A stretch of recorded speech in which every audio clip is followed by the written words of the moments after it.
Os hackers são os foras da lei da era da informática, bisbilhotando, roubando, espalhando vírus. Ninguém vê os hackers com bons olhos hoje em dia, mas nem sempre foi assim. Esse hacker começou uma revolução em computadores. E este é o hacker que o inspirou. E este é o hacker que seguiu seu exemplo e pagou caro por isso.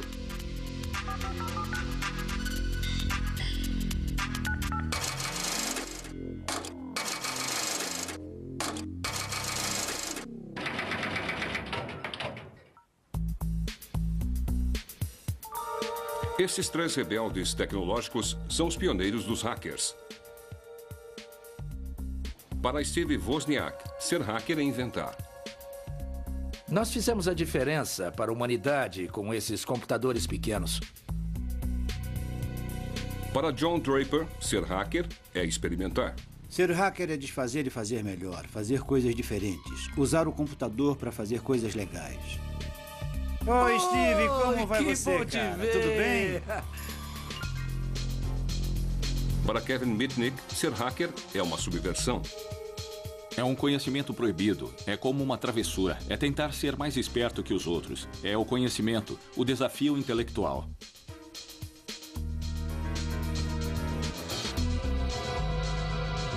Hacker, na verdade, tem dois significados. Antes era entrar nos computadores ou algo assim.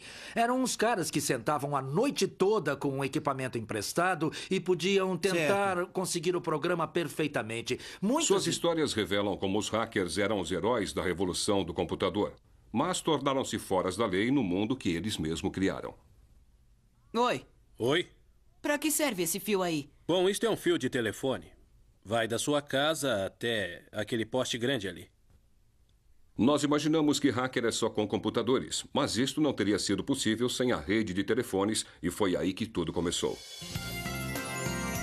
Em 1970, John Draper tinha acabado de sair do serviço militar e estava estudando engenharia eletrônica quando se deparou com um mundo secreto. Tudo começou com um telefone de um cara chamado Danny que prometeu revelar os segredos de uma nova onda, a pirataria do telefone. Ele começou a explicar sobre a pirataria de telefone. Eu disse, o que é pirataria de telefones? E ele me explicou, bom, a gente brinca com telefone? Eu disse, eu entendo. E disse, mas o que a gente faz com o telefone? E ele disse, bom, desvendamos o sistema. E a gente pode fazer ligações de graça? Ele disse, bom, por que você não vem aqui? Tem uns amigos que querem conversar com você. Quando cheguei lá, o pai dele atendeu a porta. Eu falei, queria falar com o Danny. E ele, vem comigo. Ele me levou para uma sala escura com um breu. Eu perguntei, o senhor podia acender a luz? E ele, são todos cegos, não precisam de luz. Então começamos a conversar e eu disse, me mostra como é que se faz uma ligação de graça. Eu estou realmente interessado. Nós sabíamos, claro, que era ilegal e acho que por isso era muito excitante. Não era apenas roubar da companhia telefônica, era o desafio técnico de poder fazê-lo. Numa época em que os interurbanos eram um luxo, os piratas telefônicos acharam uma forma de fazer isso de graça. As redes telefônicas eram controladas por tons. Entrar seria fácil com equipamento adequado. E isso veio na forma de um brinquedinho que vinha num pacote de cereal matinal. Este brinquedinho aqui, o apito do Capitão Crunch, se tamparmos este buraco bem aqui assim, são 2.600 Hz. Quando assopramos o apito no telefone, este som agudo é o aviso vindo do outro lado, dizendo que nós estamos prontos para processar a ligação. Com o apito do Capitão Crunch, os piratas conseguiram ter o controle das linhas telefônicas a qualquer hora e em qualquer lugar. Na verdade, uma das coisas que fazíamos era ir ao aeroporto, ficar caminhando e soprando o apito perto de telefones públicos. E fazer as ligações caírem. Na época que as ligações eram feitas pelas telefonistas, a pirataria do telefone era impossível. Mas com as mesas telefônicas humanas sendo substituídas por sistemas mecânicos, sons diferentes eram usados para acionar os interruptores. Para os piratas do telefone como Capitão Crunch e Danny, o sistema telefônico era um parque de diversões tecnológico enorme, cheio de sons e interruptores para explorar. 30 anos depois, eles se encontram para reviver aqueles tempos. Oi, Danny. Oi, cara. Nossa, há quanto tempo não nos vemos? Como vai indo, hein, John? Danny, É? Vamos piratear ligações. Eu tenho que testar minha caixa nova. E a regra de ouro era nunca piratear em casa. Se fizessem isso, a companhia telefônica poderia achá-los. Durante a época que estava com o Danny, eu colocava numa Kombi e íamos para uma área bem rural e menor que nós podíamos achar no mapa, bem longe. Acampávamos perto de um telefone e começávamos a piratear. Depois de aprender os tons que controlavam os interruptores, os piratas podiam viajar pelas linhas de estação em estação telefônica e de cidade em cidade.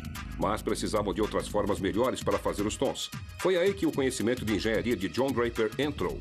A pirataria telefônica estava prestes a se tornar alta tecnologia com um aparelho chamado a Caixa Azul. A primeira coisa que fiz foi construir a Caixa Azul. É um tipo de caixa que conseguimos comprar nas lojas de produtos eletrônicos. É apenas uma caixa padrão do projeto antigo. A base com teclado acho que pegamos no quintal ou outro lugar qualquer. A Caixa Azul nada mais é do que um aparelho que gera tons. Gera um certo número de tons e a companhia telefônica pensa que estes tons estão vindo do seu próprio equipamento, quando na verdade estão apenas vindo de nós. Basicamente é a chave do palácio. Se quisesse falar com uma telefonista em Nova York, eu apertava aqui 1, 2 e 1 iniciar e ela me conectaria com Nova York. A sua chamada não pode ser completada. Equipados com a Caixa Azul, os piratas faziam ligações para o mundo todo, sempre por diversão para ouvirem uma mensagem gravada numa língua estrangeira. O fato da companhia telefônica permitir que o sistema fosse usado realmente me espantava. Eu não podia acreditar que era tão fácil de fazer. KP 182, iniciar. Os modelos dos números realmente me intrigaram.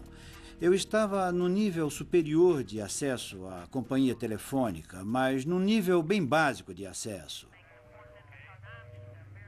A tecnologia da Caixa Azul foi o grande começo da pirataria. A rede expandiu e logo os piratas faziam reuniões secretas em linhas de conferência no interior do sistema. A maioria das pessoas usava o telefone, as pessoas falavam de coisas triviais que os jovens normalmente falam, namoradas, coisas do tipo. Tinha uma garota aqui na Califórnia, ela brincava de telefonista. Os únicos piratas telefônicos que eu acho que tinham uma mentalidade de hacker. Um dos sistemas mais complexos no mundo na época era o sistema telefônico. E poder conhecer suas particularidades era ter acesso a uma fonte de descoberta muito rica. Não eram só interruptores mecânicos que os piratas aprenderam a manipular. Também tornaram-se hábeis manipulando os empregados das companhias telefônicas, uma arte que chamavam de engenharia social. O aspecto da engenharia social da pirataria, Danny era perito nisso. Aquele sistema é apenas a habilidade de entrar e falar com as pessoas dentro da companhia telefônica, fazendo eles acreditarem que nós trabalhávamos para a companhia. Ron, como vai? Bom, esse é o Bob Do escritório Alpine em Phoenix, Arizona. Tem um teste que precisamos fazer. Um teste de transmissão que precisamos para consertar uma das tiras de intercepção aí que se soltou e vamos pôr de volta. Ele podia ligar para a sala de interruptores, qualquer sala. Podia dizer que era o Fresno que estava falando. Encontramos um erro dentro do seu tronco aqui. Poderiam deter o número do tronco, isso, aquilo, etc. Poderiam me dar o código de identificação do tronco para isso. E o cara da companhia ia e dava. Quando as companhias telefônicas finalmente notaram a intromissão, não ficaram nada contentes. Muitos de nós fomos avisados várias vezes por agentes da companhia telefônica, sabe? Pessoas da segurança da companhia telefônica. As conferências dos piratas telefônicos logo se espalharam com histórias sobre investigações com agentes da companhia telefônica, em particular o notório Sr. Duffy. Bom, o Sr. Duffy decidiu fazer uma visita ao Bill. A mãe do Bill não quis impedir o Sr. Duffy de fazer alguma coisa. Um dos poucos agentes especiais costumava conversar comigo às vezes. Ele também conversou com meu pai algumas vezes, na esperança, claro, que eu desistisse. E então, claro, o Duffy visitou o Bill na escola, mas não acho que o Bill disse alguma coisa. Paramos por um tempo, mas então depois quisemos nos divertir de novo e acabamos voltando a fazer novamente. O Sr. Duffy logo ficaria ofuscado por uma ameaça bem maior, a exposição nacional na mídia, graças ao jornalista de Nova York, Ron Rosenbaum. Foi como entrar no subterrâneo, fora da lei eletrônico de Alice no País das Maravilhas.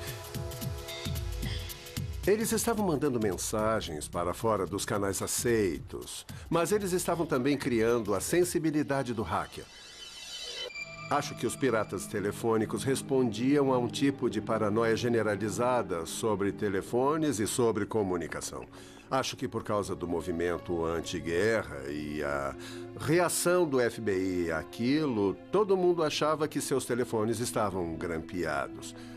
O telefone era um tipo de centro para um tipo de paranoia generalizada sobre intromissão governamental, falta de privacidade, esse tipo de coisa. Rosenbaum perseguiu Danny e Joe Gracia, mas o Capitão Crunch continuou anônimo. O Capitão Crunch é como um dos grandes personagens americanos. Uma fantasia sobre um super-herói criado em casa. Todo mundo que Ron Rosenbaum entrevistou tinha falado sobre o Capitão Crunch. Então eu liguei para ele e disse: olha, nós realmente gostaríamos que você não publicasse esse artigo porque não vai ser uma coisa boa. Capitão Crunch estava muito preocupado com isso porque ele continuava a me dizer: o que quer que faça, não quero que essa informação caia nas mãos do subterrâneo radical, porque ele sentiu que poderia paralisar o sistema telefônico nos Estados Unidos e, de alguma forma, fazer com que os Estados Unidos se rendessem à força nuclear da União Soviética. Em outubro de 1971, o artigo de Ron Rosenbaum sobre os piratas do telefone foi publicado na revista Esquire. Eu fui à biblioteca e li o artigo e eu nem pude acreditar, porque era muita exposição. Eu disse: oh, meu Deus. E eu sabia que naquele momento a pirataria como eu conhecia estava acabada. Eu li para o Danny no telefone, li tudo, e todos nós fizemos uma conferência por telefone. Uma das últimas conferências por telefone que tivemos. Eu li o artigo para todos, pois eles não conseguiam ler e não podiam acreditar. Eu disse: vocês realmente estragaram tudo. Vocês não deviam ter dado todas estas informações para este cara. Depois do artigo da Esquire, todo mundo aderiu à moda. Oi, pessoal. De quem é o número 2374059? É meu e do Paul. É meu. Toda essa publicidade exagerada depois, e principalmente pela ideia de roubo...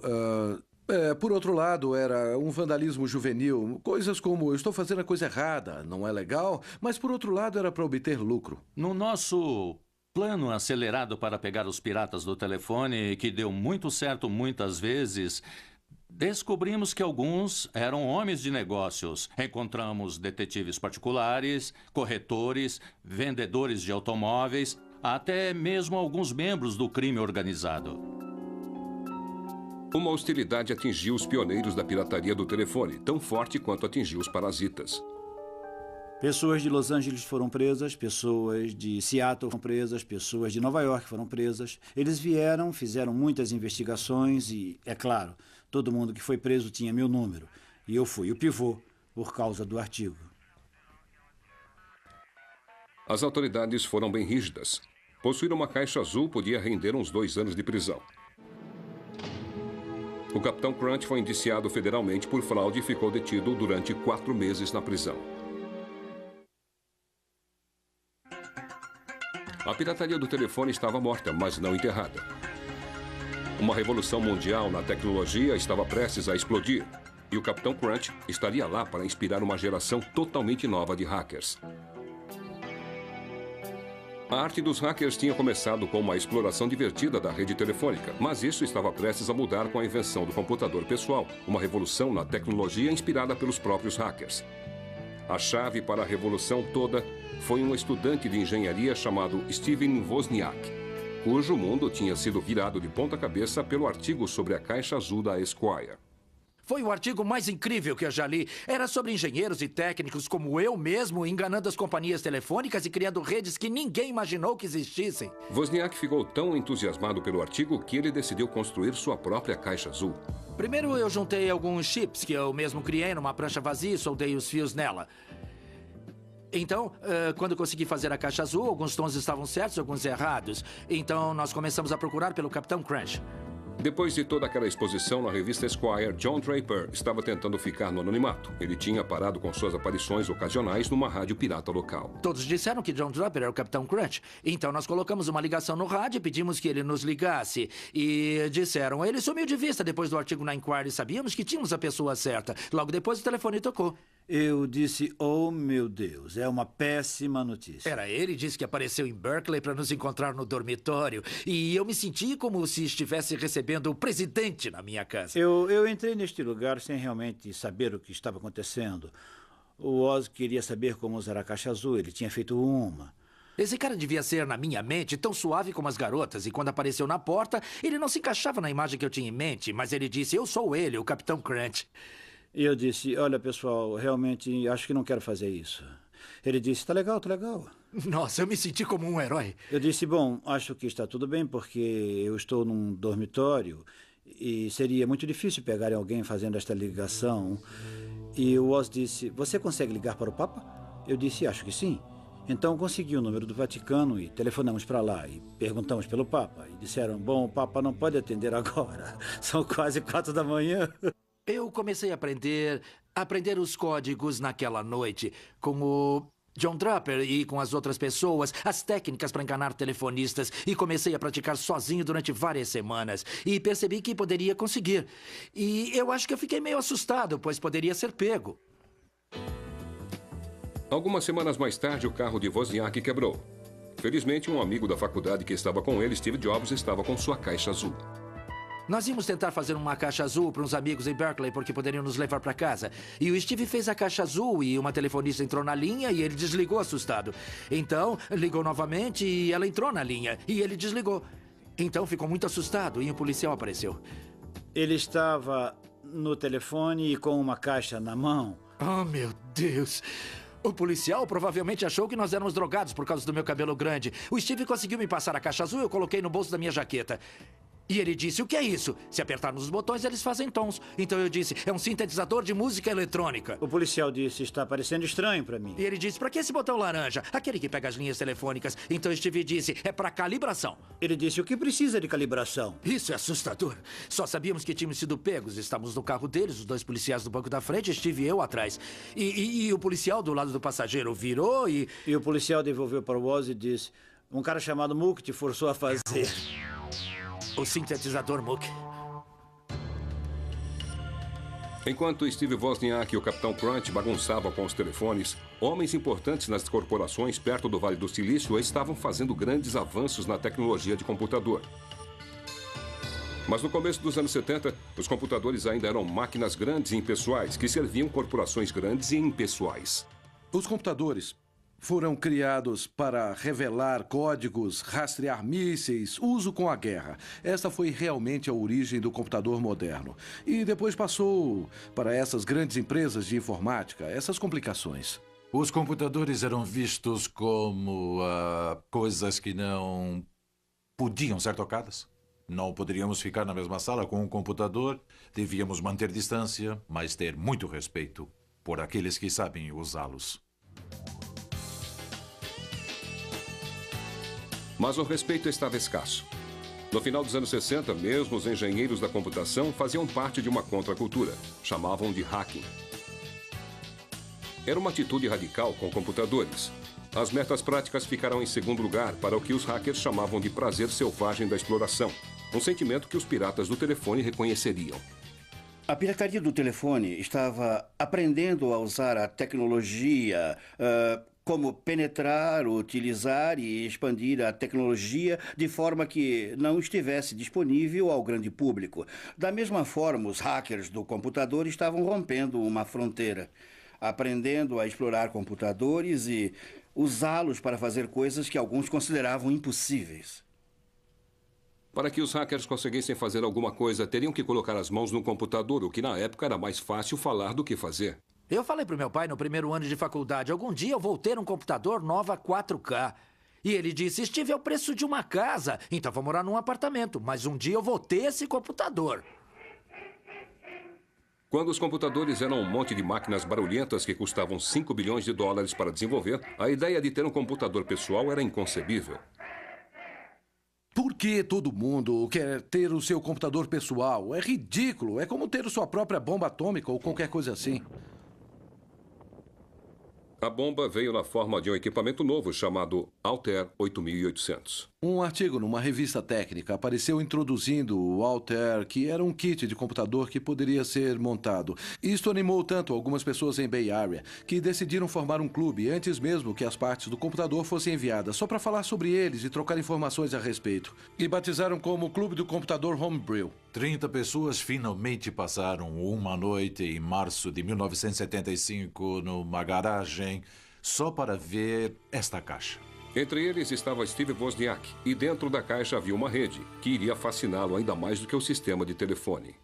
Sentados numa garagem, chovendo, escuro lá fora, com a porta da garagem aberta para a escuridão externa, todos eles começaram a conversar sobre esses computadores. O Altair era tão insignificante quanto uma caixa. Logo depois de montá-lo e colocar os interruptores, colocamos para funcionar.